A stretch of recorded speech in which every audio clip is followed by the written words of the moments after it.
এক সাহাবী বলে আমি একবার আকাশের চাঁদের দিকে তাকাই, আবার মুহাম্মদুর রাসূলুল্লাহর চেহারার দিকে তাকাই।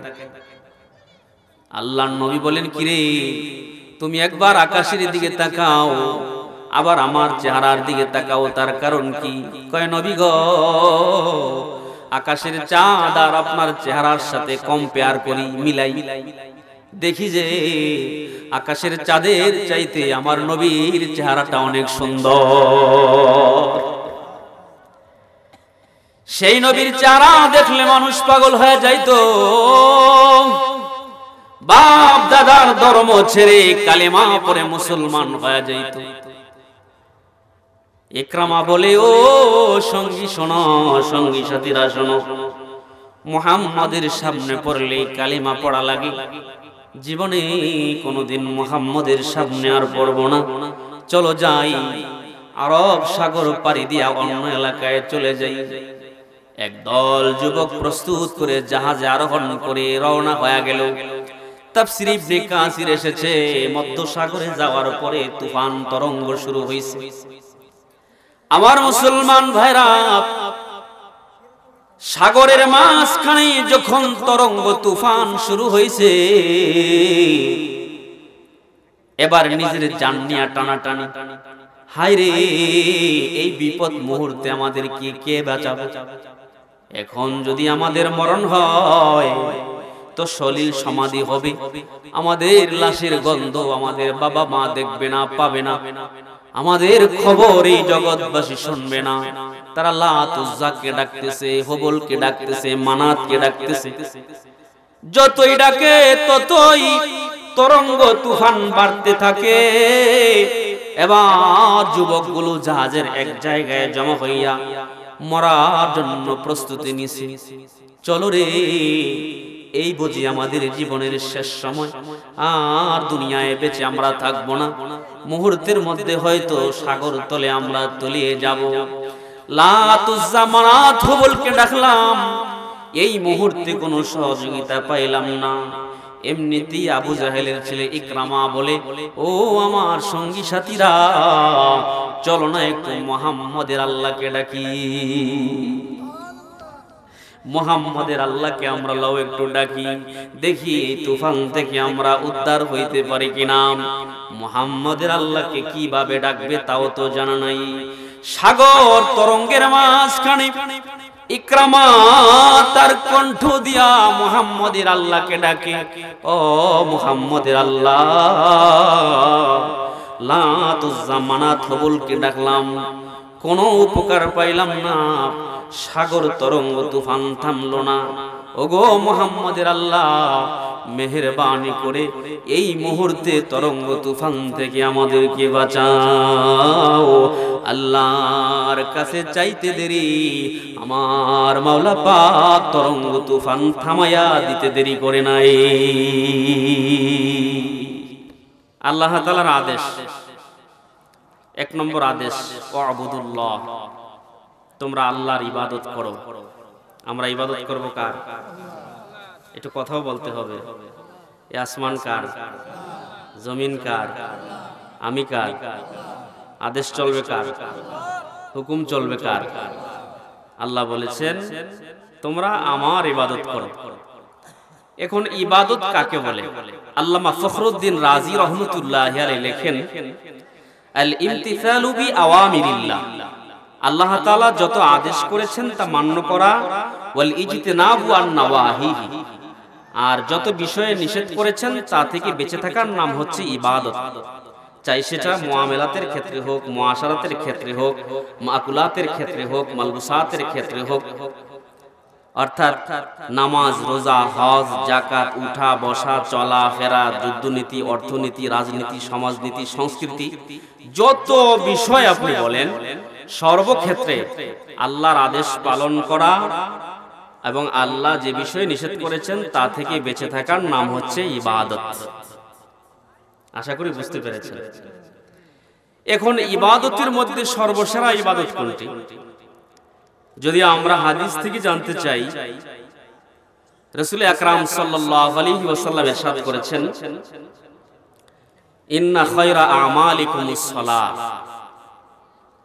আল্লাহ তাআলা তার নৈকট্য অর্জন করার যত মাধ্যম দিয়েছেন, আল্লাহ পাকের নৈকট্য অর্জন করার যত ইবাদত দিয়েছেন, তার মধ্যে সর্বসেরা ইবাদত হচ্ছে নামাজ। কারণ যেই ব্যক্তির নামাজ নাই, ইসলামে তার কোনো অংশ নাই। নবীজি বলেছেন, লা সাহমা ফিল ইসলাম লিমান লা সালাতা লাহু, যার নামাজ নাই ইসলামে তার কোনো অংশ নাই। কারণ কি? আস-সালাতু ইমাদুদ্দিন, নামাজ হইল ধর্মের খুঁটি। 5 ওয়াক্ত নামাজের পাশাপাশি আপনি এমন কিছু ইবাদত বন্দেগী করেন, নফল সুন্নত পড়েন, যেগুলো আপনার দুনিয়া এবং আখিরাতে সফলতা এনে দিবে। বলুন সুবহানাল্লাহ। দুনিয়া এবং আখিরাতে আপনার সফলতা এনে দিবে। নামাজের হিসাব নেওয়ার সময় ফেরেশতারা বলবেন, আল্লাহ, আপনার বান্দার নামাজের হিসাব লইতে গিয়া দেখলাম কিছু ত্রুটি বিচ্যুতি আছে, ভুল ত্রুটি আছে। আমরা যে নামাজ পড়ি, সব নামাজ কি হয়? আল্লাহর ইবাদত যেইভাবে করা দরকার, আমরা কি সেইভাবে করতে পারি? পারি না। আমরা আমাদের মতো করে পড়ি। এখন ফেরেশতারা বলবেন কিছু ত্রুটি বিচ্যুতি আছে, এগুলো কি করা? ফেরেশতাদেরকে আল্লাহ বলবেন, আমার বান্দার ফরজ নামাজে যদি ত্রুটি থাকে, তাহলে দেখো তার আমল নামায় সুন্নত নফল আছে কিনা। যদি সুন্নত নফল থাকে, তো আমার বান্দার ওই সুন্নত নফলগুলো দিয়া ফরজের ত্রুটিগুলো পূর্ণ করে দাও। তাহলে ফরজের পাশাপাশি সুন্নত নফলের দরকার আছে না নাই? দেখুন, রাসূল আকরাম সাল্লাল্লাহু আলাইহি ওয়াসাল্লাম বলেছেন, মান সাবারা আলা 12 রাকাতান ফিল ইয়াউমি ওয়াল লাইলাতি, যেই ব্যক্তি দিনে এবং রাতে 24 ঘন্টায় 12 রাকাত নামাজ পড়বে, বানাল্লাহু লাহু বাইতান ফিল জান্নাহ, আল্লাহ তাআলা তার জন্য জান্নাতে একটা ঘর বানায়া দিবেন। কয় রাকাত নামাজ? রাকাতাইনি ক্বাবলাল ফাজরি, ফজরের ফরজের আগে 2 রাকাত আছে না নাই? নতুন কোন নামাজ না, ফজরের নামাজই 4 রাকাত, 2 রাকাত সুন্নাত আর 2 রাকাত ফরজ। রাকাতাইনি ক্বাবলাল ফাজরি, ফজরের ফরজের আগে 2 রাকাত। ওয়া আরবাআন ক্বাবলা যুহরি, যোহরের ফরজের আগে 4 রাকাত। ওয়া রাকাতাইনি বাদাহা, যোহরের ফরজের পরে 2 রাকাত। ওয়া রাকাতাইনি বাদাল মাগরিবি, মাগরিবের ফরজের পরে 2 রাকাত। ওয়া রাকাতাইনি বাদাল ইশা, ইশারের ফরজের পরে 2 রাকাত। এই হলো 12 রাকাত নামাজ। কেউ যদি দিনে রাতে 12 রাকাত নামাজ পড়ে, আল্লাহর নবী বলেছেন, বানাল্লাহু লাহু বাইতান ফিল জান্নাহ, আল্লাহ তাআলা তার জন্য জান্নাতে একটা ঘর বানায়া দিবেন। আসুন, আসরের সময় আসর নামাজের আগে 4 রাকাত নামাজ পড়বে, কানাত লাহু জান্নাতুম মিনান নার, এই 4 রাকাত নামাজ তাকে জাহান্নাম থেকে বাঁচাইবে। সুবহানাল্লাহ। ফেরেশতারা যখন তাকে জাহান্নামে নিয়ে যাবে, ওই আসরের 4 রাকাত নামাজ দাঁড়ায়া বলবে, এই ফেরেশতারা তোমরা থামো, আমি দুনিয়ার 4 রাকাত আসরের সুন্নত নামাজ এই ব্যক্তি খুব গুরুত্ব সহকারে আমারে আদায় করছে, আমি তাকে জাহান্নামে যেতে দেব না, এই মুহূর্তে আমি তাকে জান্নাতে নিয়ে যাব। বলেন সুবহানাল্লাহ। তাহলে আসরের সুন্নত পড়ার গুরুত্ব আছে না নাই? আপনি মাগরিবের নামাজ পড়লেন, মাগরিবের পরে 2 রাকাত সুন্নত পড়া হয়তো বাসায় চলে গেলেন, নইলে চায়ের দোকানের আড্ডায় বসলেন। কি বলেন, ঠিক কিনা? ঘন্টার পর ঘন্টা আপনি চায়ের দোকানে বৈশা কাটাইলেন, মসজিদে 10টা মিনিট সময় বসতে মন চায় না। এই কোয়ালিটির মুসল্লি আছে না নাই? আমার মুসলমান ভাইরা, যতক্ষণ পর্যন্ত মুসল্লি মসজিদে ইমাম সাহেবের জন্য অপেক্ষা করে, ফেরেশতারা ওই বান্দার মুসল্লির আমলনামায় কি পরিমাণ নেক লেখা যায়, এই নিয়ে প্রতিযোগিতায় নামে। বলেন সুবহানাল্লাহ। আর বান্দা যখন মসজিদে গমন করে, প্রতিটা কদমে কদমে আল্লাহ পাক বান্দার আমলনামায় নেক বসায় দেয়। আপনি মাগরিব পড়া চায়ের দোকানে না বইসা, আড্ডায় না গিয়া, গল্প গুজবে না গিয়া, বাজারে না গিয়া 2 রাকাত করে 6 রাকাত নামাজ পড়বেন। কয় রাকাত নামাজ? জোরে বলেন, কয় রাকাত?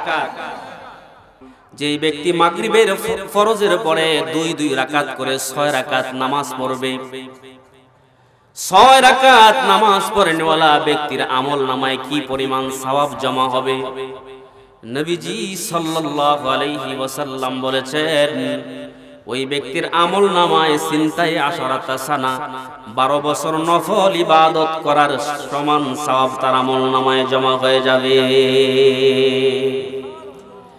শর্ত হলো লাম ইয়াতাকাল্লাম ফীমা বাইনাহুন্না বিসুইন উদিলনা লাহু বিইবাদাতি সিনতাই আশরাতা সানা। শর্ত হইল মাগরিবের ফরজ সুন্নত করার পরে কোনো কথাবার্তা বলা যাবে না। কোনো কথাবার্তা না বলে 2 রাকাত করে যেই ব্যক্তি 6 রাকাত নামাজ আদায় করবে, 12 বছর নফল ইবাদত করলে যেই পরিমাণ সওয়াব তার আমল নামায় জমা হওয়ার কথা, আল্লাহ পাক এই 6 রাকাত নামাজ আদায়কারীর আমল নামায় জমা করে দিবেন। এরপরে আসুন ফজরের নামাজ। ফজরের নামাজ পড়েও আমরা গল্প গুজব করে আড্ডা দেই, কিন্তু কোন মানুষ যদি তার কাজকর্ম নিজস্ব হয়ে থাকে, ইচ্ছে করলে 10 মিনিট পরে তার জমিনে গেলেও চলবে, কাজে গেলেও চলবে, অসুবিধা হবে না। ওই মানুষটা যদি ফজরের জামাত আদায় করার পরে আপন জায়গায় বসে থাকে, নবীজি সাল্লাল্লাহু আলাইহি ওয়াসাল্লাম বলেছেন, মান সাল্লাল ফজরা ফি জামাআতিন, যেই ব্যক্তি ফজরের নামাজ জামাতের সাথে আদায় করলো, সুম্মা কাদা ইয়াযকুরুল্লাহ, বৈশা আল্লাহ পাকের জিকির করলো, হাত্তা তাতলুয়া শামস, এরপরে সূর্য উদিত হলো। সূর্য উদয় হওয়ার 20 থেকে 23 মিনিট পরে সুম্মা সাল্লা রাকাতাইনি, যেই ব্যক্তি 2 রাকাত নামাজ পড়বে, কানাত লাহু হাজ্জাতুন ওয়া উমরাতুন, ওই বান্দার আমল নামায় একটা কবুল হজ আর একটা কবুল উমরার সওয়াব দিয়ে দেওয়া হবে।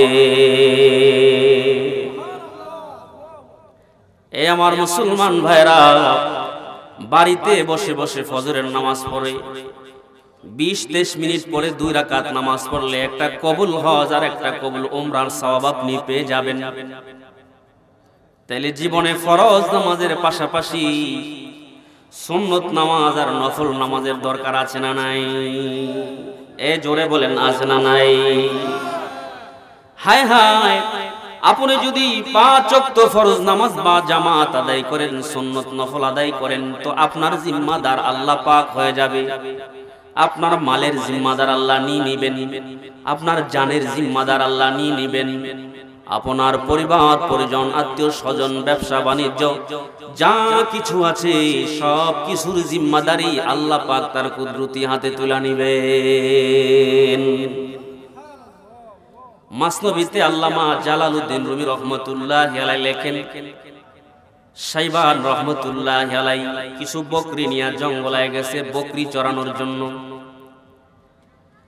এমন মুহূর্তে আজানের আওয়াজ ওনার কানে ভেসে আসছে।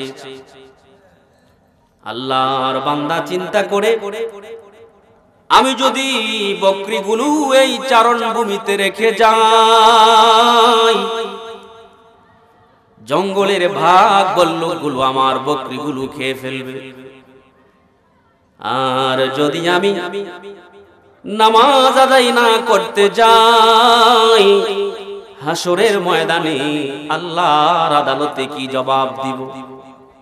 এই 2টা বিষয়কে সামনে রেখে মুহূর্তের মধ্যে তিনি সিদ্ধান্ত নিলেন, আমার বকরিগুলোকে জঙ্গলের হিংস্র ভাগ বল্লুকরা খেয়ে ফেলুক, আমার কোনো দুঃখ নাই, কিন্তু হাসরের ময়দানে আল্লাহর আদালতে আমি আসামি হইবার পারবো না।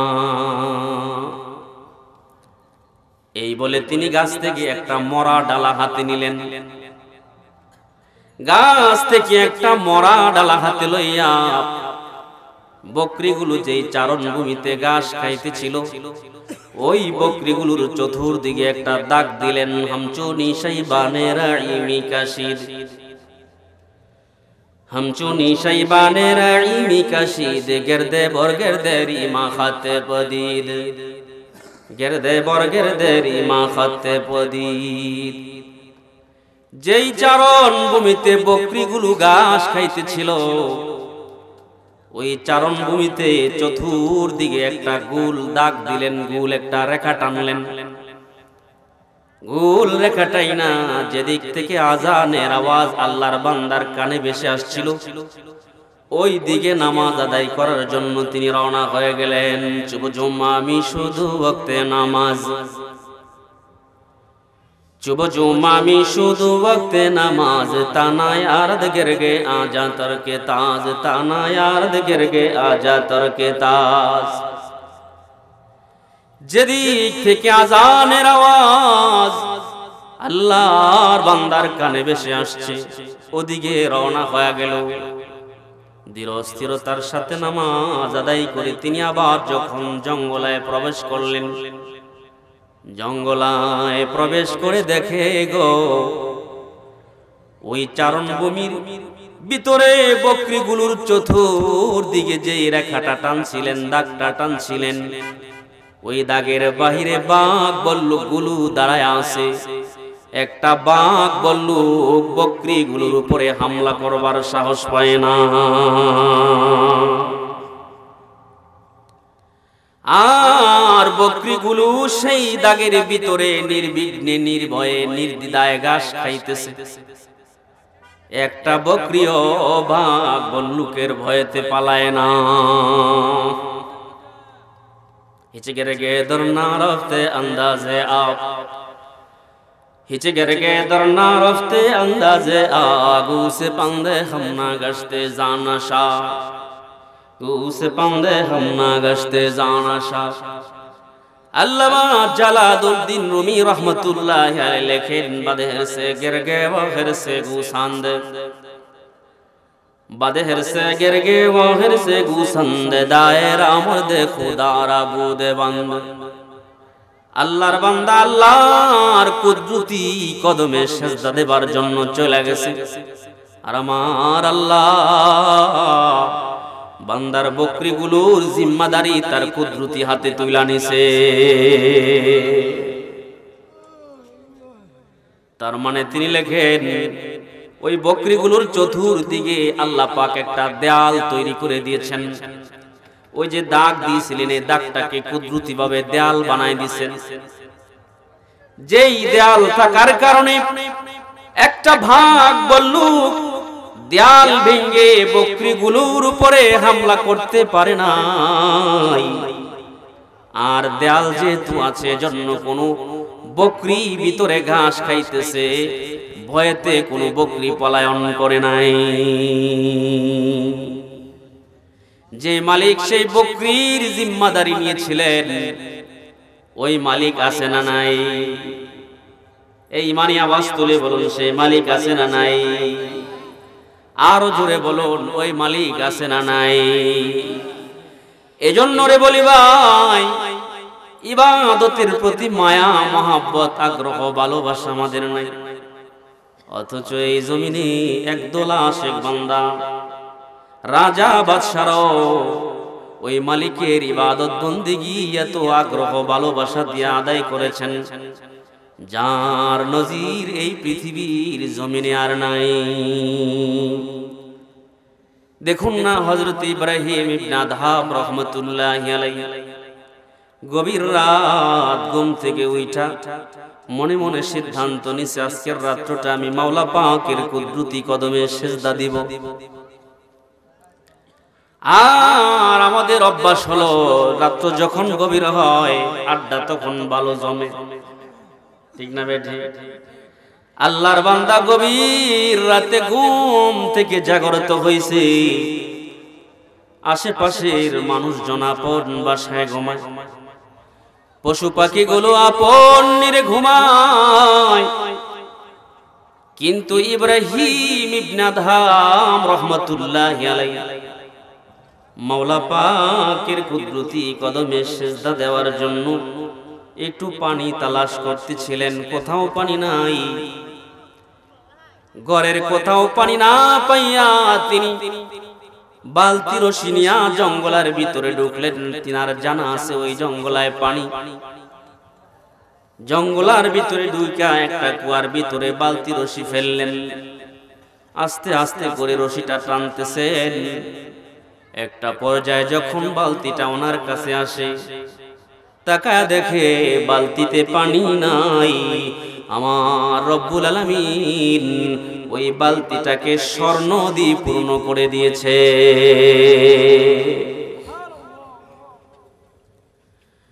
ইব্রাহিম ইবনে আদহাম রাহমাতুল্লাহি আলাইহি চোখের পানি ফেলে কান্দে আর বলে, মাওলা গো, এই গভীর রজনীতে ঘুম থেকে জাগ্রত হয়েছি তোমার কুদরতি কদমে সিজদা দেওয়ার জন্য, আর তুমি আমারে ঠান্ডা পানি দিয়া, ঠান্ডা পানির জায়গায় স্বর্ণ দিয়ে আমারে বিদায় করবার চাও। ও মাওলা, আমার এই স্বর্ণের দরকার নাই, আমি চাই একটু ঠান্ডা পানি, যেই পানি দিয়া তোমার কুদরতি কদমে সিজদা দেওয়ার জন্য আমি পবিত্রতা অর্জন করব, ওযু করব। ফরিদউদ্দিন আত-রহমাতুল্লাহি আলাইহি লেখা তাজকিরাতুল আউলিয়া নামক গ্রন্থে লেখা হয়েছে, এই স্বর্ণগুলো কূপের ভিতরে ফেলে তিনি আবার বালতি রশি ছাড়লেন পানি ওঠানোর জন্য। দ্বিতীয়বার যখন বালতি রশি ওনার কাছে, রশি টানতে টানতে বালতিটা ওনার হাতের কাছে আসে, এবারও তাকায় দেখে পানি নাই, পানির পরিবর্তে আমার মাওলা পাক ওই বালতিটাকে রূপা দিয়া ভর্তি করে দিয়েছে।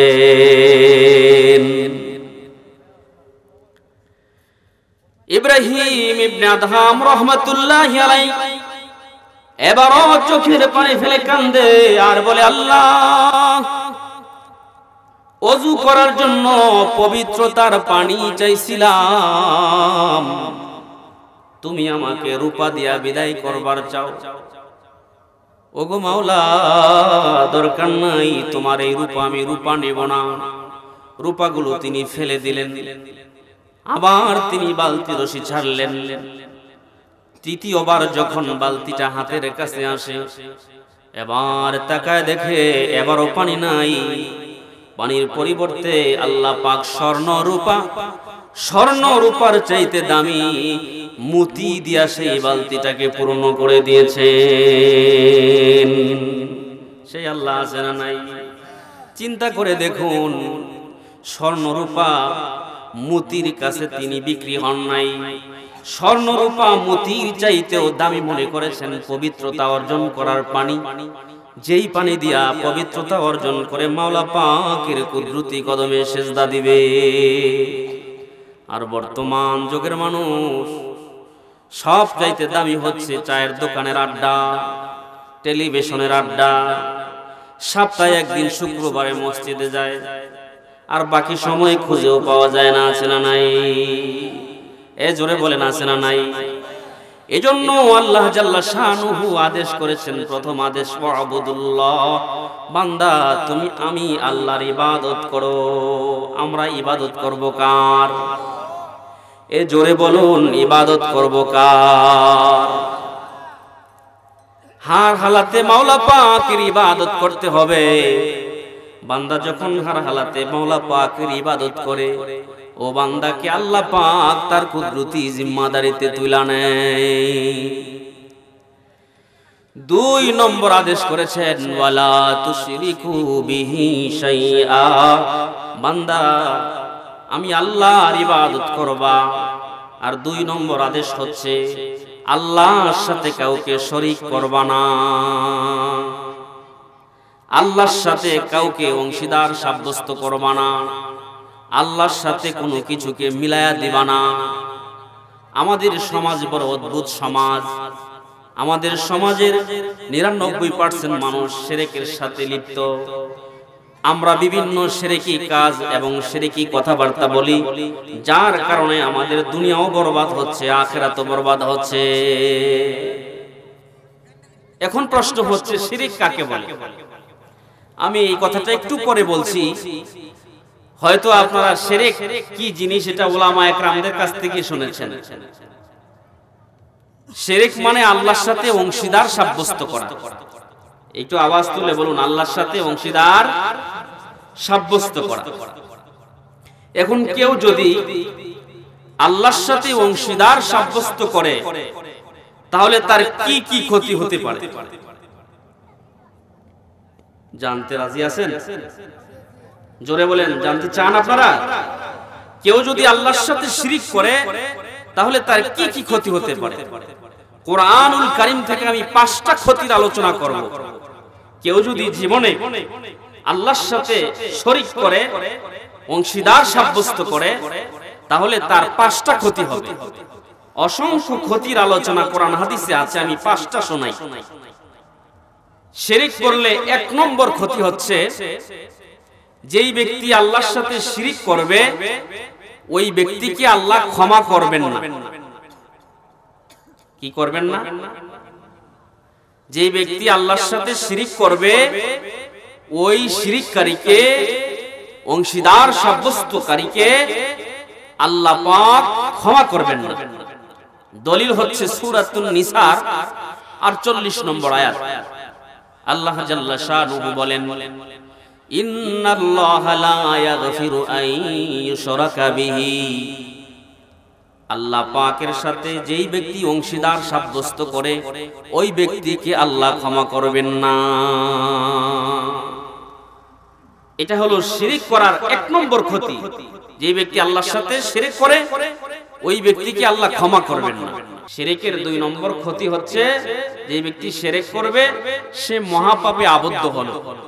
আল্লাহ পাক এই সূরাতুন নিসার 48 নম্বর আয়াতে এই 2 নম্বর ক্ষতির আলোচনা করেছেন। ওয়ামাই ইউশরিক বিল্লাহি, যে ব্যক্তি আল্লাহর সাথে শিরিক করবে, ফাকাদ ইফতারা ইসমান আযীমা, সে যেন মহাপাপে আবদ্ধ হলো। শিরিক করার 2 নম্বর ক্ষতি হচ্ছে মহাপাপে আবদ্ধ হওয়া।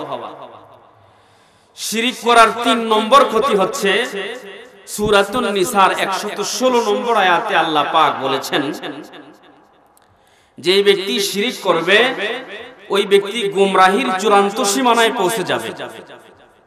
আল্লাহ পাক বলেছেন, ওয়ামাই ইউশরিক বিল্লাহি ফাকাদ দাল্লা দালালাম বাঈদা। যেই ব্যক্তি আল্লাহর সাথে শিরিক করলো সে গুমরাহির চূড়ান্ত সীমানায় পৌঁছে গেল। শিরিক করার 4 নাম্বার ক্ষতি হইল, যে ব্যক্তি আল্লাহর সাথে শিরিক করবে আল্লাহ পাক তার জিম্মাদারি নেবেন না। আল্লাহ পাক ওই শিরিককারীর কোনো দায় দায়িত্ব নেবেন না। দলিল হচ্ছে সূরাতুল হজের 31 নম্বর আয়াত। আল্লাহ পাক বলেন, ওয়ামাই ইউশরিক বিল্লাহ, যে ব্যক্তি আল্লাহর সাথে শিরিক করলো, ফাকান্নামা খাররা মিনাস সামা, সে যেন আকাশ থেকে পড়ে গেল। আও তাখতাফুহু তায়রু, অথবা পাখি তাকে ছো মেরে নিয়ে গেল। মুরগির বাচ্চা চিলে যে ছো মেরে নিয়ে যায়, এই দৃশ্য দেখেন নাই? আও তাহবি বিহির রিহু ফি মাকানিন সাহিক, অথবা কোন ধমকা বাতাস তাকে উড়িয়ে দূরবর্তী কোথাও নিক্ষেপ করলো। আল্লাহ পাক এমন শিরককারীর জিম্মাদারি নেয় না। এই হলো 4 নম্বর ক্ষতি। 5 নম্বর ক্ষতি হলো সূরাতুল মায়েদার 72 নম্বর আয়াতে আল্লাহ পাক বলেছেন, যেই ব্যক্তি আল্লাহর সাথে শিরিক করবে ওই ব্যক্তির জন্য আল্লাহ পাক জান্নাতকে হারাম করে দিবেন। বলেন নাউজুবিল্লাহ। দলিল হচ্ছে সূরাতুল মায়েদার 72 নম্বর আয়াত। ওমাই ইউশরিক বিল্লাহি, যে ব্যক্তি আল্লাহর সাথে শিরিক করবে, ফাকাদ হারামাল্লাহু আলাইহিল জান্নাহ, আল্লাহ পাক তার জন্য জান্নাত হারাম করে দিবেন। ওমা ওয়াহুন নার, জান্নাত হারাম করে তার ঠিকানা বানাইবেন জাহান্নামে। বলেন নাউজুবিল্লাহ। তাহলে শিরিক করার 5টা ক্ষতির কথা বললাম, এগুলো কি ভালো না খারাপ? কথা কি বুঝেন নাই? বলেন ভালো না খারাপ? তাহলে শিরিক করব না ছাড়ব? এই পৃথিবীতে যত নবী রাসূল এসেছেন, সমস্ত নবী রাসূলকে আল্লাহ পাক এই বিষয়ে সতর্ক করেছেন। সমস্ত নবী রাসূলকে আল্লাহ পাক বলেছেন, সূরাতুল আনআমের 88 নম্বর আয়াতে আল্লাহ পাক বলেছেন, ওয়ালাউ আশরাকু, হে নবীরা তোমরা যদি আল্লাহর সাথে, আমি আল্লাহর সাথে শরীক করো, লাহাবিতু আনহুম মা কানু ইয়ামালুন, সমস্ত জীবনের আমল বরবাদ হয়ে যাবে। শিরিক করলে যদি নবীদের আমল বরবাদ হয়, তাহলে উম্মতের আমলের কি অবস্থা হবে বলেন? কেউ শিরিক করলে তার জীবনের সমস্ত আমল বরবাদ হবে। কেউ যদি শিরিক করে তাহলে তার সমস্ত জীবনের আমল নিষ্ফল হবে। সমস্ত নবীদেরকে তো আল্লাহ বলেছেনই, আলাদা করে আমাদের নবী হযরত মুহাম্মদ মুস্তাফা সাল্লাল্লাহু আলাইহি ওয়াসাল্লামকে আল্লাহ পাক এই বিষয়ে সতর্ক করে বলেছেন, লা ইন আশরাকতা, হে নবী তুমি যদি শরীক করো, লা ইয়াহবাতান্না আমালুকা, তাহলে তোমার আমল নষ্ট হয়ে যাবে, ওয়ালা তাকুনান্না মিনাল খাসিরিন, এবং তুমি ক্ষতিগ্রস্তদের অন্তর্ভুক্ত হয়ে যাবে। আমার নবী সরকারে দু জাহান সাল্লাল্লাহু আলাইহি ওয়াসাল্লামের কি শান মান এটা আপনাদের জানা আছে। নীল আসমানের নিচে জমিনের উপরে আমার নবীর মতো মর্যাদাশীল ব্যক্তি নাই, আসে নাই, আসবেও না। কি বলেন ঠিক কিনা? সেই নবীকে যদি আল্লাহ এইভাবে দমক দেয়, লা ইন আশরাকতা, সূরাতুজ জুমারের 65 নম্বর আয়াত এটা, লা ইন আশরাকতা, নবী আপনি যদি শিরক করেন, লা ইয়াহবাতান্না আমালুকা, তাহলে আপনার আমল বরবাদ হয়ে যাবে, ওয়ালা তাকুনান্না মিনাল খাসিরিন, এবং আপনি ক্ষতিগ্রস্তদের অন্তর্ভুক্ত হয়ে যাবে। তাহলে শিরক করা যাবে? মানুষ শিরক করে কয়েক কারণে। যেমন আদিয়াবাদ বাজারে আপনি একটা ব্যবসা প্রতিষ্ঠান দিবেন, এখন ব্যবসাটা দিতে আপনার 1 লক্ষ টাকা দরকার। কত দরকার? 1 লক্ষ টাকা দরকার। 50,000 আছে, আর নাই কত? এখন একটা শরীক নেওয়া দরকার। কি বলেন ঠিক কিনা? তাহলে মানুষ দুনিয়াতে শরীক নেয় সম্পদের অভাব হইলে, মালের অভাব হইলে। সমস্ত ধন সম্পদের মালিক কে? জোরে বলেন কে? ওয়ালিল্লাহি খাযাইনুস সামাওয়াতি ওয়াল আরদ, আসমান জমিনের যত ধন ভান্ডার আছে সবকিছুর মালিক কে? জোরে বলেন কে? আল্লাহ। তাহলে আপনি 50,000 নাই, এজন্য আরেকজন শরীক নেবেন, আল্লাহর কি এমন অভাব আছে? তাহলে আল্লাহ অভাব থেকে মুক্ত। 2 নম্বর, ব্যবসা আদিয়াবাদ বাজারে দিলে শক্তির প্রয়োজন। কি বলেন ঠিক কিনা? কারণ শক্তি না থাকলে, ক্ষমতা না থাকলে, একজন মাস্তানা এক বছর আসা কালকাতে আপনি দোকান থেকে চলে যাইবেন, এই দোকান আমরা চালাবো, তখন শক্তির প্রয়োজন আছে না নাই? তাহলে আপনি শক্তি বাড়ানোর জন্য আদিয়াবাদের যে ব্যক্তি সবচেয়ে শক্তিশালী, আপনার ব্যবসা ভালো করে চালানোর লেগে আপনি বলবেন যে ভাই আমি যেহেতু এনে ব্যবসা করব, তো তুমিও আমার সাথে অংশীদার হও, শরীক হও। কি বলেন ঠিক কিনা? ব্যবসায় যাতে শক্তি থাকে এজন্য আরেকজন শরীক নিলেন। আল্লাহর কি শক্তির অভাব আছে? আন্নাল কুওয়াতা লিল্লাহি জামিআ, সকল শক্তির উৎস কার? জোরে বলেন, সকল শক্তির মালিক কে? আল্লাহ। 3 নম্বরে দুনিয়াতে মানুষ শরীক নেয় বুদ্ধি বিবেক কম থাকলে। কারণ ব্যবসা চালাইবেন, ব্যবসা ভালো না, আইডিয়া না থাকলে, ভালো না বুঝলে, তো একজন বুঝনেওয়ালা লোক দরকার। কি বলেন ঠিক কিনা? তাহলে ব্যবসার জন্য 3 নম্বর পয়েন্টে এসে আপনি একজন বুঝমান জ্ঞানী ব্যক্তির প্রয়োজন। যেহেতু ব্যবসাটা আপনি ভালো বুঝেন না, একজন এই বিষয়ে ভালো জাননেওয়ালা লোকের দরকার। তো এজন্য আপনি আপনার ব্যবসায় একজন জ্ঞানী ব্যক্তিরে শরীক নিলেন। আল্লাহর জ্ঞানের প্রয়োজন আছে নাকি? সমস্ত জগতের যত মাখলুকাত আছে, সমস্ত মাখলুকাতের মধ্যে জ্ঞান যিনি বন্টন করেন তার জ্ঞানের অভাব আছে? তাহলে যেই মাওলার টাকার অভাব নাই, সম্পদের অভাব নাই, ক্ষমতার অভাব নাই, জ্ঞানের অভাব নাই, সেই আল্লাহর সাথে যদি কাউরে অংশীদার বানান তো এটা জুলুম না? এ জোরে বলেন জুলুম না? এজন্য আল্লাহ পাক বলেছেন ইন্নাশ শিরকা লা যুলমুন আযীম, শিরক হচ্ছে চরম জুলুম। বান্দা তোমরা আমি আল্লাহর সাথে কিভাবে অংশীদার সাব্যস্ত করো, এটা তো আমার উপর তোমরা চরম জুলম করলে, এর চাইতে বড় জুলুম আর হতেই পারে। এজন্য নিজেও শিরক করব না, আর শিরক না করার তালিম সন্তানকেও দিতে হবে। তালিম মানে শিক্ষা। লুকমান আলাইহিস সালাম আপন সন্তানকে তালিম দিচ্ছে, শিরক করবা না, শিরক করা হচ্ছে চরম জুলুম। এখন আগে বলছিলাম শিরক কাকে বলে, এই বিষয়ে বলবো। আমি 3টা উদাহরণ দিব, আশা করি যারা আকলমন্দ বুঝে ফেলবেন যে এই কাজ করলে শিরক হয়। বলবো? তার মধ্যে একটা হচ্ছে আশিরকু বিল ওয়াহদানিয়াতি। আশিরকু বিল ওয়াহদানিয়াতি, আল্লাহর একত্ববাদে শিরক করা। এটা হচ্ছে আল্লাহ এক। আল্লাহ কয়জন? জোরে বলেন আল্লাহ কয়জন? একজন। এখন কেউ যদি বলে যে আল্লাহ 2 জন, তাহলে শিরক হইল কি হইল না? যেমন খ্রিস্টানদের মধ্যে একটা দল আছে, তারা বলে আল্লাহ তিনজন, মেরি হইল এক আল্লাহ, ঈসা হইল এক আল্লাহ, আর গড হইল এক আল্লাহ। নাউজুবিল্লাহ বলেন।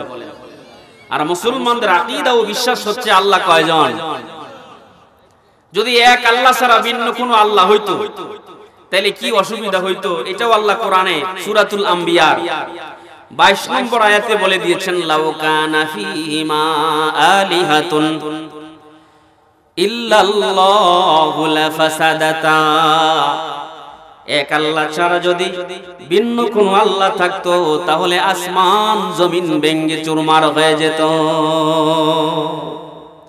এক আল্লাহ বলতো আজকে রৌদ্র চলবে, আরেক আল্লাহ বলতো যে না আজকে বৃষ্টি হবে, তো দুই আল্লাহ বসে বসে মারামারি করতে। কি বলেন, ঠিক না ঠিক? দেখেন না গ্রামে দুইজন নেতা হলে বনিবনা হয় না? কি বলেন, ঠিক না ঠিক? আপনাদের এলাকার কথা তো আর আমি জানি না। তাইলে যদি আল্লাহ এক ছাড়া ভিন্ন কোনো আল্লাহ হইতো তাহলে এক আল্লাহ বলতো আজকে সারা দিন রৌদ্র চলবে, আরেকজন আল্লাহ কইতো না রৌদ্র চলবে না আজকে বৃষ্টি চলবে। তাহলে দুই আল্লাহ মারামারি হইতো, আসমান জমিন ঠিক থাকতো? তাহলে আল্লাহ কয়জন? একজন। যদি এখানে এসে আপনি ভিন্ন কোনো মাবুদকে স্বীকার করেন তাহলে আপনি শিরিক করলেন, আর শিরিক করলে দুনিয়াও বরবাদ আখিরাতও বরবাদ। দুই নম্বর হচ্ছে আশিরকু বিআফআলিল্লাহ, আল্লাহর কোন কাজ কর্মে শিরিক করা। যেমন সন্তান দেওয়ার মালিক কে?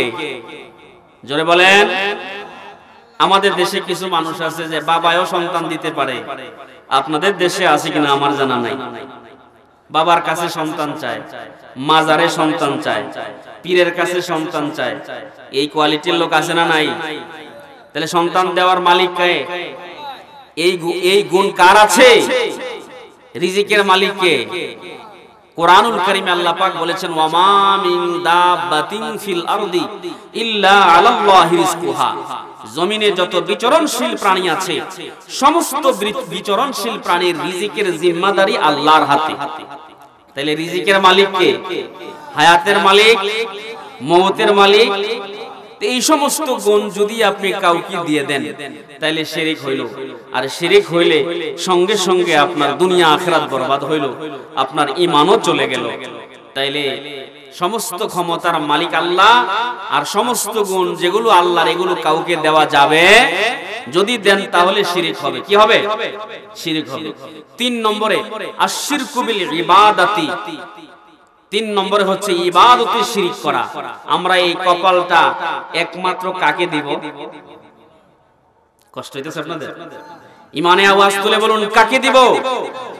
তাহলে এই কপাল দিয়া মাজারে গিয়া সেজদা কেমনে দেয় বলেন? তাহলে সে শিরিক করলো কিনা? আরবের কাফের মুশরিক বেদিনরা যেমন গাছের পূজা করত, মাছের পূজা করত, চন্দ্র সূর্যের পূজা করত, আর আমরা বর্তমানে মুসলমান হয়ে মাজারের পূজা করি, পীরের পূজা করি। একটু আকল খাটান তো, যেই পীরের কাছে আপনি চাইলেন এরে বানাইছে কে? তাহলে আল্লাহর কাছে না চাইবেন, কার কাছে চাইয়া ওলি হইল বলেন? তাহলে উনি যার কাছে চাইয়া ওলি হইল, তো তার কাছে না চাইবেন, আল্লাহর কাছে দেওয়ার কি অভাব আছে? আল্লাহর কাছে চাইলে দেয় কি দেয় না? ইমানি আওয়াজ তুলে বলুন, দেয় কি দেয় না? আমার মুসলমান ভাইরা, কারি তয়ব সাহেব রহমতুল্লাহি আলাইহি বড় চমৎকার লিখেছেন, খুতুবাতে হাকিমুল ইসলামে লেখেন যে বর্মি এলাকায় বানরের বড় উৎপাত, বানরের যন্ত্রণায় কিছু করা যায় না। এজন্য সিদ্ধান্ত নিছে জঙ্গলের চতুর্দিকে আগুন লাগায়া বানর গুলির একবারে পোড়াইয়া মাইরা ফেলবে। যেই সিদ্ধান্ত সেই কাজ, চতুর্দিকে আগুন লাগায়া দিছে। আগুন যখন চতুর্দিকে লাগতেছে, এই জঙ্গলের সব বানর এক জায়গায় জমা হইছে। আমার মুসলমান ভাইরা, কারি তয়ব সাহেব রহমাতুল্লাহি আলাইহি লেখেন, জঙ্গলের চতুর্দিকে আগুন লেগে দাও দাও করে জ্বলতেছে, আর আগুনের ভয় থেকে বাঁচার জন্য বানরগুলো একসাথে জমা হয়ে গেছে। কিছুক্ষণ পরে দেখলাম বানরগুলো তাদের নিজ হাত উঠায়া কেমন যেন তাদের ভাষায় আল্লাহর কাছে বলতেছে, আল্লাহ চতুর্দিকে আগুন, বাঁচবার কোনো উপায় নাই। মাওলা রে, মানুষরা আমাদেরকে হত্যা করার জন্য চতুর্দিকে আগুন লাগায় দিছে। আয় আল্লাহ, এই মুহূর্তে যদি তুমি আমাদেরকে না বাঁচাও, আর পৃথিবীতে কোনো বাঁচানেওয়ালা নাই। কারি তয়ব সাহেব রহমতুল্লাহ আলাইহি বলেন, বানরগুলো তখনও হাত নামায় নাই। তাকায় দেখলাম আসমানের মালিক আল্লাহ আকাশ থেকে মুষলধারে বৃষ্টি দিয়া সেই আগুন বন্ধ করে দিছে। যে মালিক বানরগুলোর কথা শুনে, ওই মালিক কি মুসলমানের কথা শুনবে না? ওই মালিক আছে না নাই? কেমনে বুঝাইলে যে বুঝবেন? আমার মুসলমান ভাইরা, আবু জাহেলের একটা ছেলে ছিল, নাম হলো ইকরামা। তিনি প্রথম যুগে কাফির ছিলেন, পরবর্তীতে নবীজি সাল্লাল্লাহু আলাইহি ওয়াসাল্লামের কাছে বায়াত গ্রহণ করে মুসলমান হয়েছেন। আবু জাহেল একদিন এলাকার মধ্যে এলান করলো, মুহাম্মাদের সামনে কেউ যদি পড়ো তাহলে তার কঠিন বিচার হবে। এই ফরমান শোনার পরে আবু জাহেলের সন্তান ইকরামা তার একদল সঙ্গীকে সাথে নিলেন। চলো আমরা এই মক্কার জমিন ছেড়ে এই সাগর পাড়ি দিয়ে অন্য এলাকায় চলে যাব, যেখানে গেলে পরে মুহাম্মাদের সাথে কোনোদিন দেখা হবে না। কারণ মুহাম্মাদুর রাসূলুল্লাহ সাল্লাল্লাহু আলাইহি ওয়াসাল্লামকে আল্লাহ পাক এত সুন্দর করে সৃষ্টি করেছেন, এত সুন্দর আকৃতি দান করেছেন, আমার নবীর চেহারা কেউ দেখলে পাগল হয়ে যাইত। এক সাহাবী বলে, আমি একবার আকাশের চাঁদের দিকে তাকাই, আবার মুহাম্মাদুর রাসূলুল্লাহর চেহারার দিকে তাকাই। আল্লাহর নবী বলেন, কিরে তুমি একবার আকাশের দিকে তাকাও, আবার আমার চেহারার দিকে তাকাও, তার কারণ কি? কয়, নবী গো, আকাশের চাঁদ আর আপনার চেহারার সাথে কম্পেয়ার করি, মিলাই, দেখি যে আকাশের চাঁদের চাইতে আমার নবীর চেহারাটা অনেক সুন্দর। সেই নবীর চেহারা দেখলে মানুষ পাগল হয়ে যাইতো। বাপ দাদার ধর্ম ছেড়ে কালেমা পড়ে মুসলমান হয়ে যাইত। ইকরামা বলে, ও সঙ্গী শোনো, সঙ্গী সাথীরা শোনো, মুহাম্মাদের সামনে পড়লে কালেমা পড়া লাগে, জীবনে কোনোদিন মুহাম্মাদের সামনে আর পড়ব না। চলো যাই, আরব সাগর পাড়ি দিয়া অন্য এলাকায় চলে যাই। একদল যুবক প্রস্তুত করে জাহাজে আরোহণ করে রওনা হয়ে গেল। তাফসীর ইবনে কাসির এসেছে, মধ্য সাগরে যাওয়ার পরে তুফান তরঙ্গ শুরু হয়েছে। আমার মুসলমান ভাইরা, সাগরের মাঝখানে যখন তরঙ্গ তুফান শুরু হয়েছে, এবার নিজের জান নিয়ে টানাটানি। হায় রে, এই বিপদ মুহূর্তে আমাদের কে বাঁচাবে? এখন যদি আমাদের মরণ হয় তো সলিল সমাধি হবে, আমাদের লাশের গন্ধ আমাদের বাবা মা দেখবে না, পাবে না, আমাদের খবর এই জগৎবাসী শুনবে না। তারা লাত উজ্জাকে ডাকতেছে, হবলকে ডাকতেছে, মানাতকে ডাকতেছে। যতই ডাকে ততই তরঙ্গ তুফান বাড়তে থাকে। এবার যুবকগুলো জাহাজের এক জায়গায় জমা হইয়া মরার জন্য প্রস্তুতি নিছে। চলো রে, এই বুঝি আমাদের জীবনের শেষ সময়, আর দুনিয়ায় বেঁচে আমরা থাকবো না। মুহূর্তের মধ্যে হয়তো সাগর তলে আমরা তলিয়ে যাব। লাত উজ্জা মানাত হবলকে ডাকলাম, এই মুহূর্তে কোনো সহযোগিতা পাইলাম না। এমনিতেই আবু জাহেলের ছেলে ইকরামা বলে, ও আমার সঙ্গী সাথীরা, চলো না একটু মুহাম্মাদের আল্লাহকে ডাকি।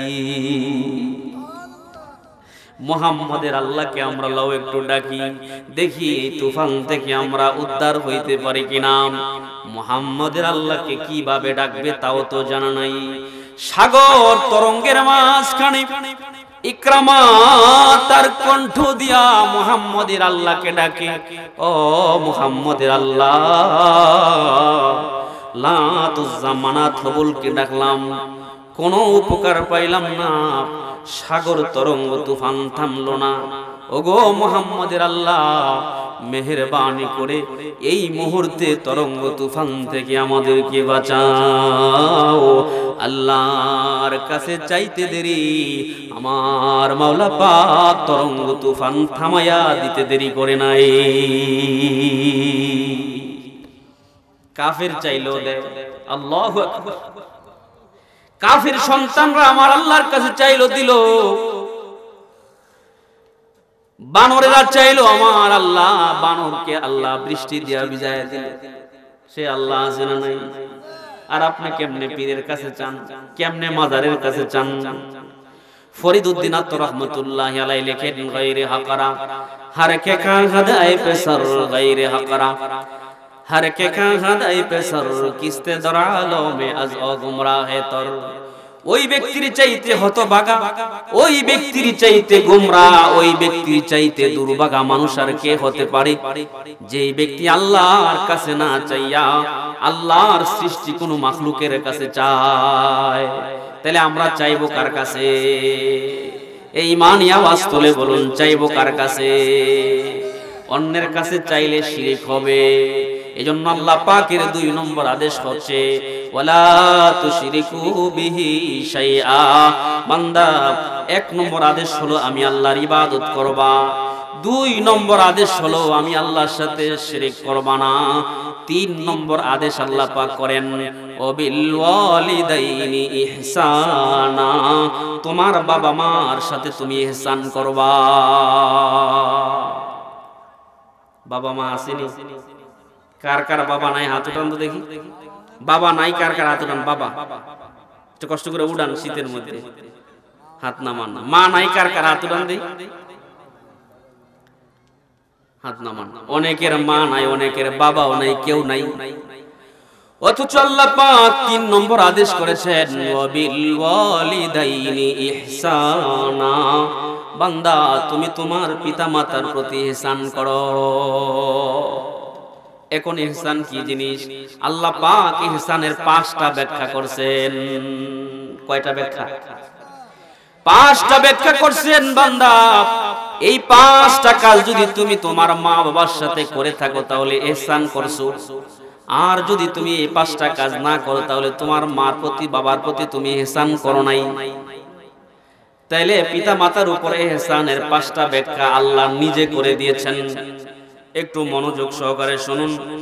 1 নম্বর আল্লাহ পাক বলেন, ইম্মা ইয়াবলুগান্না ইনদাকাল কিবারা আহাদুহুমা আও কিলাহুমা ফালা তাকুল লাহুমা উফ। 1 নম্বর, পিতা মাতার উভয়ের একজন কিংবা উভয়জন যখন বার্ধক্যে উপনীত হয়, পিতা মাতার উভয়ের একজন কিংবা উভয়জন যখন বার্ধক্যে উপনীত হয়, তখন তাদের কাজকর্মের কারণে, তাদের কোনো কর্মকাণ্ডের কারণে সন্তান তুমি নাক ছিটকাতে পারবা না। কারণ বাবা মা এমন দৌলত, কোন সন্তান যদি মা বাবার চেহারার দিকে মায়ার নজরে তাকায়, আল্লাহ নবী বলেন, মা মিন ওয়ালাদিন ইয়ানজুরু ওয়ালিদাইহি নাজারা রাহমা। যেই ব্যক্তি মা বাবার চেহারার দিকে মায়ের নজরে তাকায়, ইল্লা কাতাবাল্লাহু লাহু বিকুল্লি নাজরাতিন হাজ্জাতিন মাবরুরা, প্রত্যেকটা নজরের বিনিময়ে ওই সন্তানের আমলনামায় একটা কবুল হজের সওয়াব লেখা দেয়। মা বাবার চেহারার দিকে তাকাইলে কবুল হজের সওয়াব লেখা দেন কে? ক্বালু ওয়া ইন নাযারা কুল্লা ইয়াউমিন মিআতা মাররা। সাহাবায়ে কেরাম বলেন, ওগো নবীজি, কোন সন্তান যদি তার পিতামাতার চেহারার দিকে দৈনিক 100 বার তাকায়, তাহলে ওই সন্তানের ব্যাপারে আপনার মতামত কি? আল্লাহর নবী বলেন, ক্বালা নাআম, হ্যাঁ, কোন সন্তান যদি তার পিতামাতার চেহারার দিকে মায়ার নজরে তাকায়, 100 বার তাকাইলে 100টা কবুল হজের সওয়াব আল্লাহ সন্তানের আমলনামায় লেখা দেয়। মা বাবার দাম আছে না নাই? এ জোরে বলেন আছে না নাই?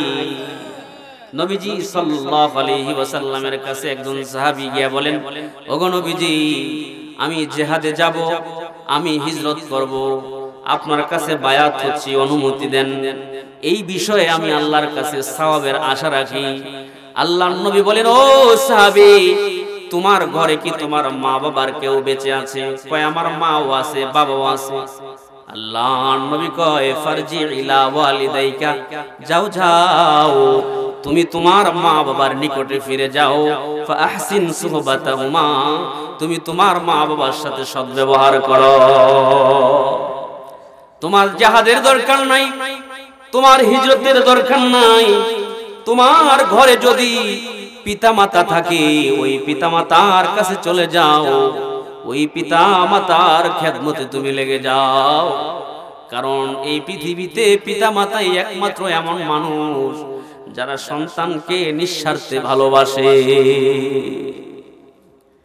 কেউ যদি আপনাকে মহব্বত করে ভালোবাসে, বুঝবেন তার মধ্যে কোনো না কোনো স্বার্থ লুকায়িত আছে। কিন্তু মা,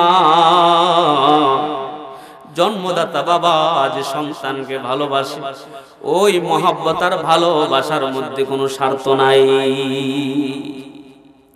আম্মা জান আয়েশা রাদিয়াল্লাহু তাআলা আনহা বলেন, ওগো নবীজি,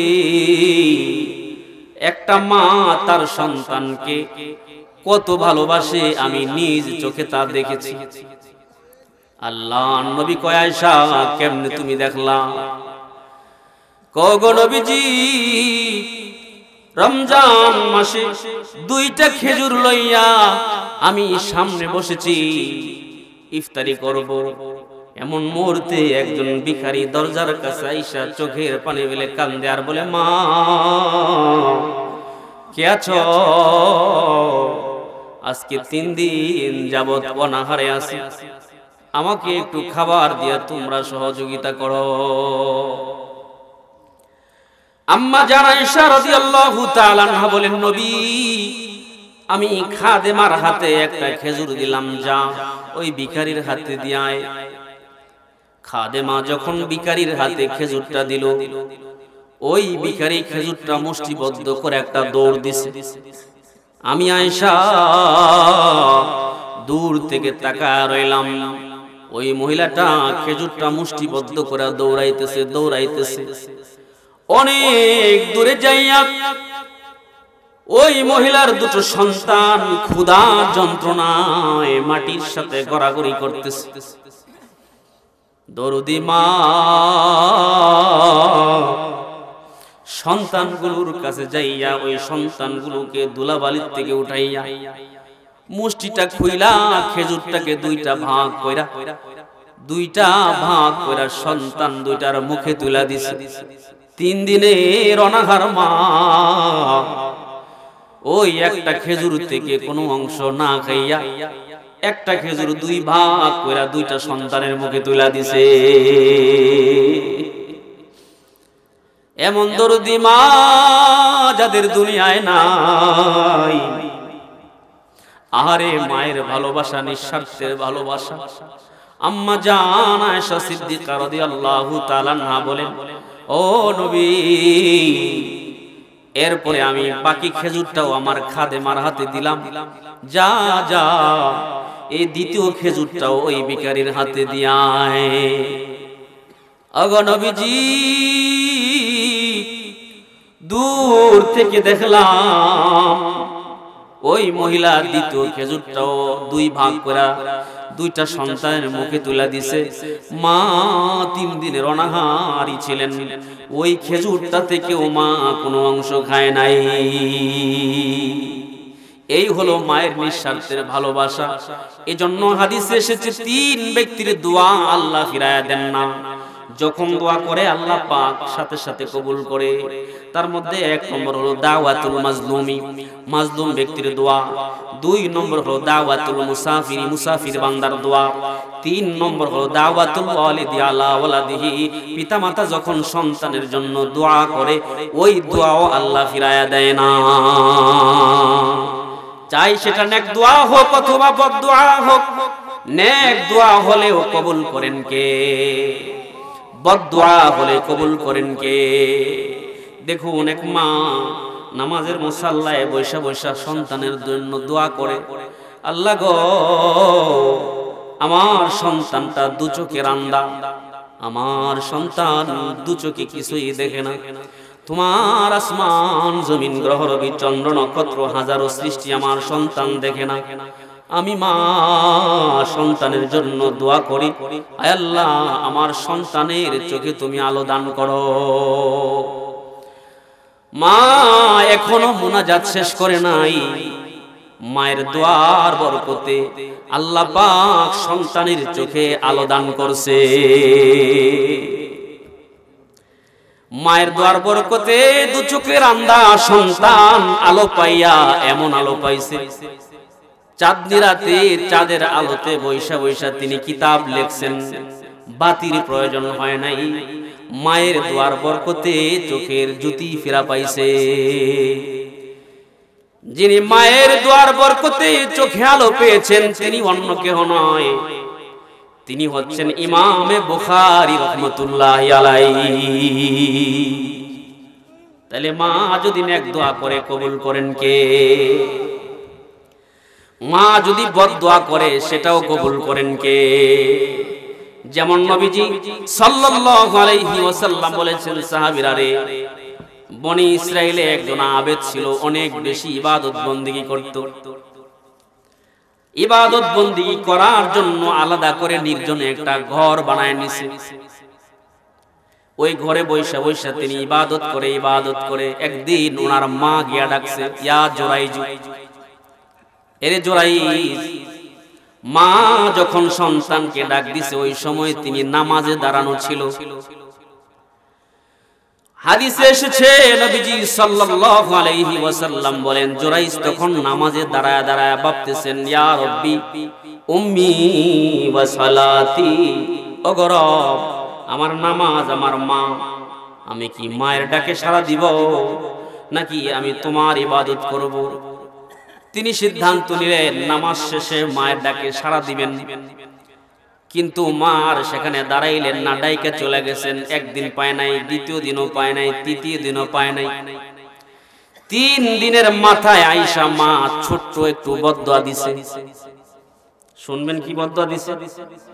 জোরে বলেন, শুনবেন? ইমাম বুখারী রাহমাতুল্লাহি আলাইহি লেখা অন্য একটা কিতাব আল আদাবুল মুফরাদ, এই কিতাবে আছে হাদিসটা।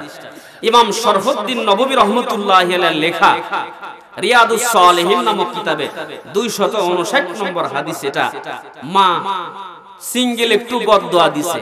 বনি ইসরাইলরা জিজ্ঞাসা করে, রে জোরাইজ, তোকে তো আমরা সবচাইতে ভালো মনে করেছিলাম, ইবাদতের জন্য আলাদা করে ইবাদতখানা বানাইলি, এমন জঘন্য কাজ কেমনে করলি?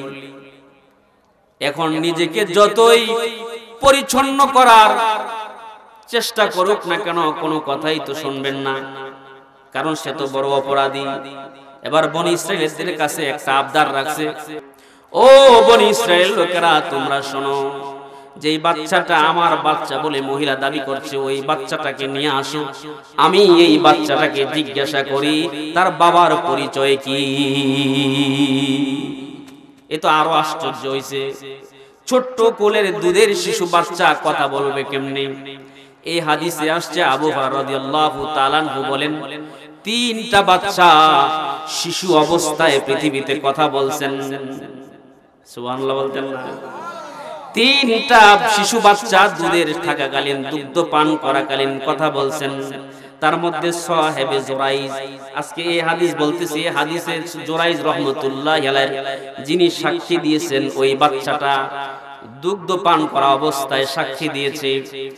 জোরাইজ রাহমাতুল্লাহি আলাইহির পবিত্রতার সাক্ষী 1 নম্বরে ছিল হযরতে মারইয়াম আলাইহাস সালামের সন্তান ঈসা নবী। মারইয়াম আলাইহাস সালাম যে একজন সত্যকার আল্লাহর বান্দি, সন্তান যেন আল্লাহর হুকুমে হয়েছে, এই পবিত্রতা ঘোষণা দিয়েছেন ঈসা আলাইহিস সালাম। তিনিও তখন দুগ্ধ পান করাকালীন কথা বলছেন। সুবহানাল্লাহ।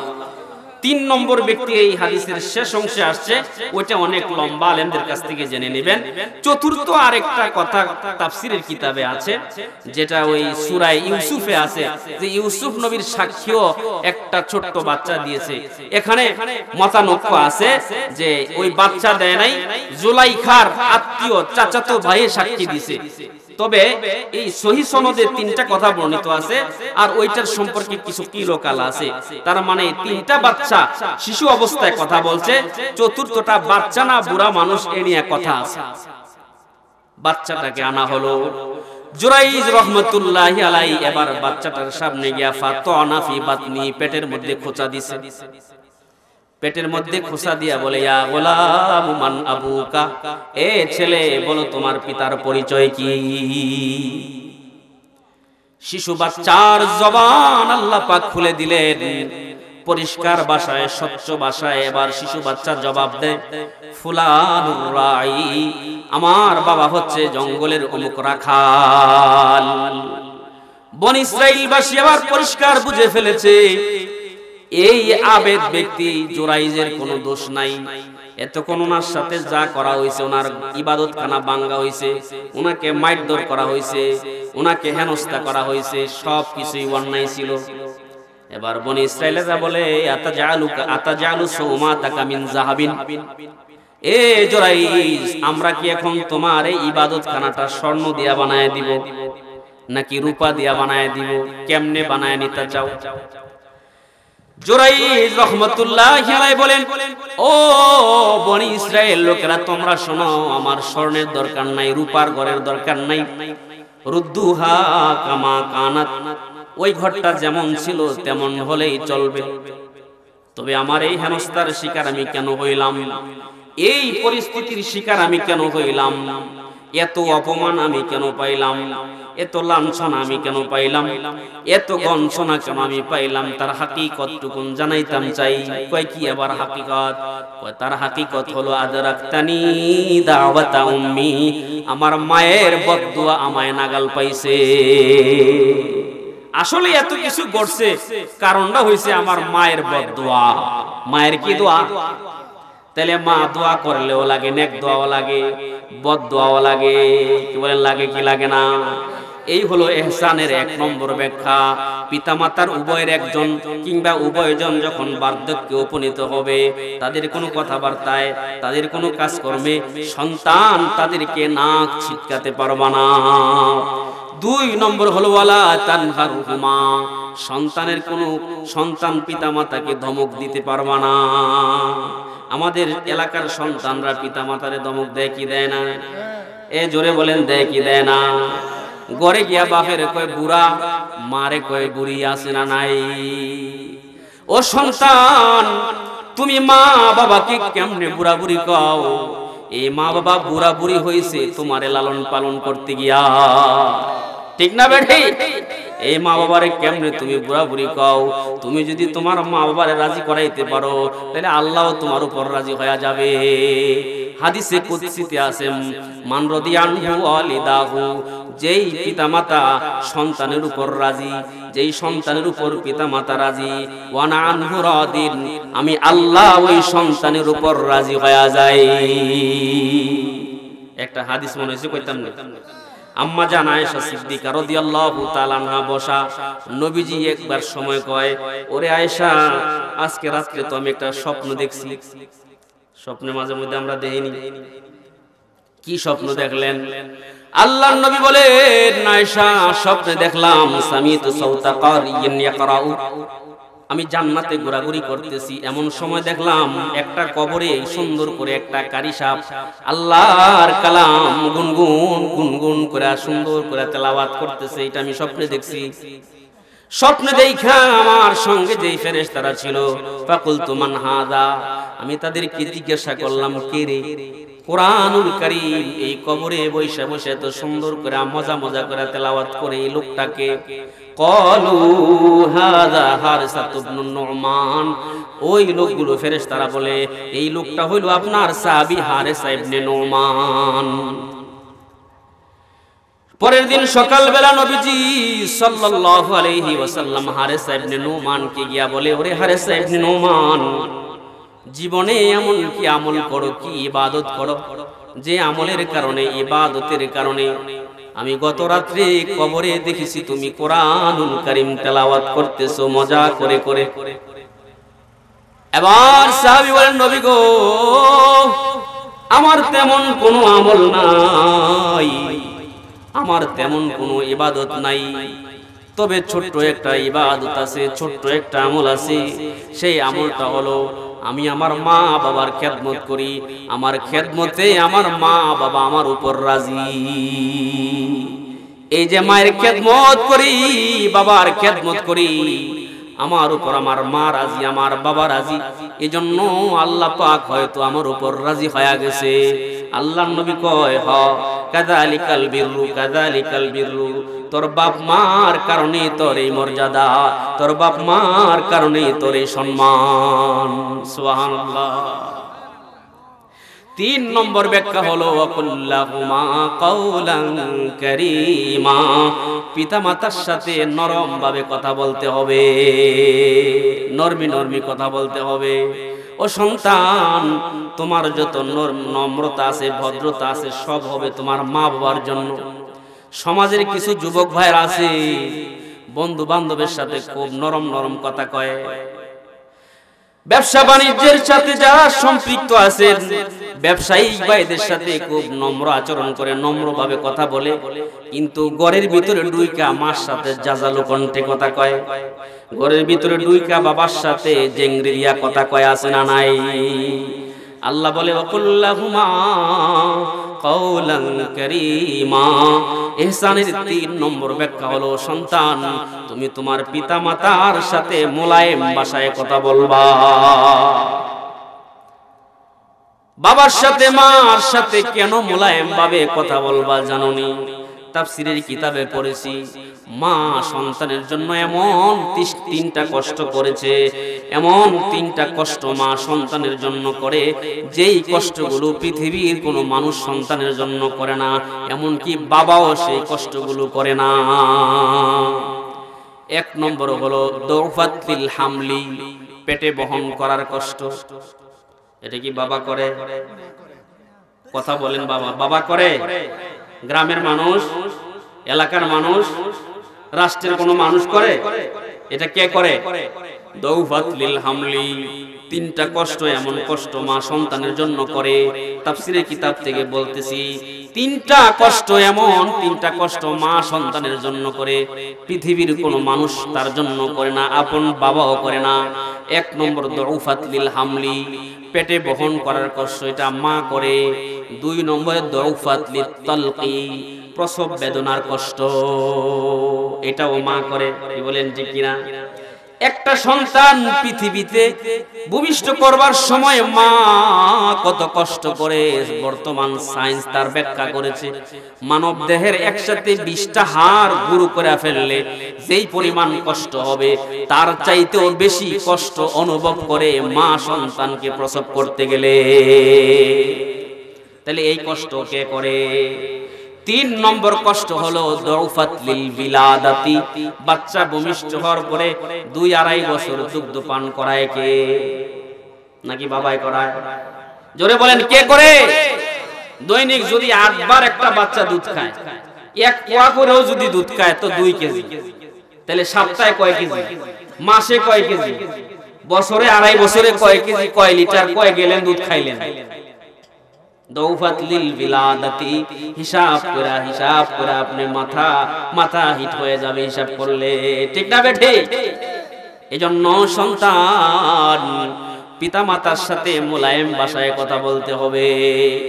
4 নম্বর ব্যাখ্যা আল্লাহ পাক করেছেন, নখফিদ লাহুমা জানাহাযুল্লি মিনার রাহমা, পিতামাতার জন্য রহমতের চাদর বিছিয়ে দিতে হবে, রহমতের ডানা বিছিয়ে দিতে হবে।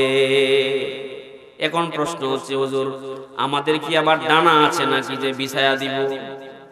মুফাসসিরিনে কেরাম লিখেছেন, সন্তানের যত ধন সম্পদ টাকা পয়সা আছে, এগুলো সব মা বাবার জন্য।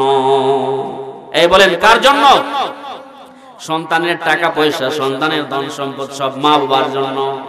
দুঃখ কোথায় বলি, বর্তমান সন্তান টাকাওয়ালা হইলে, পয়সাওয়ালা হইলে বাবা মারে ওই গ্রামের বাড়িতে রাইখে ঢাকা শহরে চলে যায়, আছে না নাই? মা বাবাকে ভালো বিছানায় বসতে দেয় না, মা বাবাকে সন্তানের ভালো কক্ষে জায়গা দেয় না। অথচ সন্তান তুমি শিক্ষা নাও। কোরআনুল কারিমে আল্লাহ পাক একজন নবীর ঘটনা বর্ণনা করেছেন। সুদীর্ঘ ৩৫ বছর পরে তিনি বাপ মারে নাগাল পাইছে। পয়গম্বর ইউসুফ আলাইহিস সালাম ছোট্টবেলা বাপ মা থেকে বিচ্ছিন্ন হয়া ৩৫ বছর পরে বাপ মার সাথে দেখা। যখন দেখা তখন তিনি মিশরের রাজা, সুবহানাল্লাহ বলেন, রাজ সিংহাসনে বসা ছিল। ইউসুফ পয়গম্বর বাবা মারে দেখে যে সম্মানটা করছে, ওইটা আল্লাহর কাছে বড় পছন্দ হয়েছে। এজন্য কোরআনে সেই ঘটনা বর্ণনা করা পৃথিবীর সন্তানদেরকে শিক্ষা নেওয়ার জন্য আল্লাহ জানায় দিয়েছে। হযরত ইউসুফ পয়গম্বর, কোরআনুল কারীম সূরাতুল ইউসুফের ১০০ নম্বর আয়াত আল্লাহ বলেন, ওয়ারাফা আবাওয়াইহি আলাল আরশ। হযরত ইউসুফ আলাইহিস সালাম ৩৫ বছর পরে মা বাবাকে নাগাল পাইয়া ওনার রাজ সিংহাসনে বসায়া দিছে। হায় হায়! আর আমাদের সমাজের সন্তানেরা, আমার সন্তানেরা নিজের ভালো বিছানায় বাপ মারে বসতে দেয় না, ভালো ঘরে বাপ মারে দেয় না। নিজে ভালো ঘরে থাকে, ভালো বিছানায় থাকে, আর বাপ মা ওই ৪০ বছর আগের বাঙ্গা দোসালা ঘরে থাকে। ঠিক না বেটি? নিজের ঘরে ১.৫ লক্ষ টাকার বক্স কাঠ, আর মা বাবার ঘরে, মা বাবার রুমে ওই ১০০ বছরের পুরাতন সেই কাঠের খাট, এরকম চকি। কি বলেন, ঠিক না বেটি? এমন বৈষম্য সন্তানরা করতে জানে।